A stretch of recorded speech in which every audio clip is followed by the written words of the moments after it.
Diuen que Catalunya, amb la independència, quedaria fora d'Europa. Però un moment, quina Europa? Hi ha moltes Europes. Hi ha la Unió Europea, que és una associació d'estats amb un mercat únic i institucions polítiques comunes. Hi ha també l'Eurozona, que són tots els països que tenen l'euro com a moneda.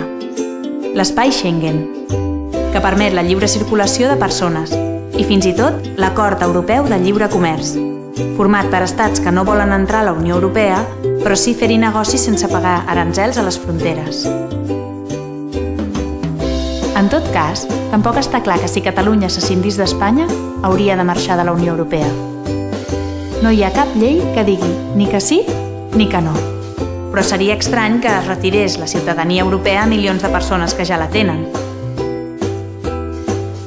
Encara que estar fora de la Unió Europea tampoc és un drama.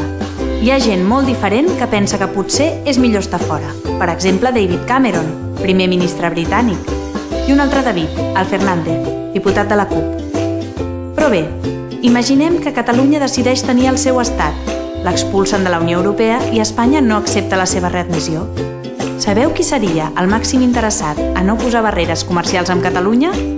Doncs sí, Espanya. La major part de les seves mercaderies que van a Europa passen per l'eix mediterrani. Així, si a base de fronteres i aranzels volguessin aïllar Catalunya d'Europa, també aïllarien Espanya. Ah, i recordeu que Catalunya podria estar a l'Acord Europeu de Lliure Comerç i seguir comerciant amb altres països sense pagar aranzels. També podria seguir utilitzant l'euro, com ho fan Kosovo, Montenegro i Andorra, que no són de la Unió Europea. L'única cosa que no està clara, si Catalunya deixa d'estar a la Unió Europea, és si seguiria estant a l'espai Schengen, allò de travessar la frontera sense passar cap control. És una decisió que requereix unanimitat de tots els estats que en formen part.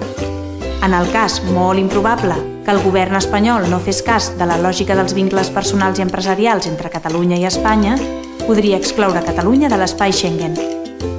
Però no podria evitar que els catalans es moguessin lliurement per Europa, ja que mantindrien la nacionalitat espanyola tal com garanteix l'article 11.2 de la Constitució.